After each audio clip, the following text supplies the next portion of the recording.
ప్రతి ఒక్కరికి సిటీలో ఒక సైట్ తీసుకోవాలి, ఇల్లు కట్టుకోవాలి అనేటువంటి కళ ఉంటుంది. ఆ కళను నెరవేర్చుకోవాలంటే మీకు ప్రసాద్ ప్రాపర్టీస్ హెల్ప్ చేస్తుంది.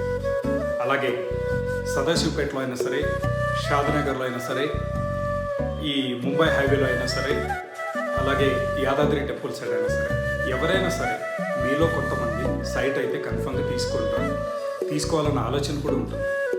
ఇక్కడ ప్రసాద్ ప్రాపర్టీస్ టీంతో మీరు చేయగలిగితే మీరు ఇంకా ఎక్కువగా బెనిఫిట్ చెందగలరు. అదేంటంటే మనకి కంపెనీ ఇచ్చేటువంటి బెనిఫిట్స్తో పాటు ప్రసాద్ ప్రాపర్టీస్ నుండి after registration 20,000 rupees cash back అయితే ఇవ్వడం జరుగుతుంది. సో తప్పకుండా ఎవరైనా సైట్ తీసుకోవాలనుకునే వాళ్ళకు ఈ వీడియోని షేర్ చేయండి. And thank you so much. Please subscribe Prasad properties. Thank you so much.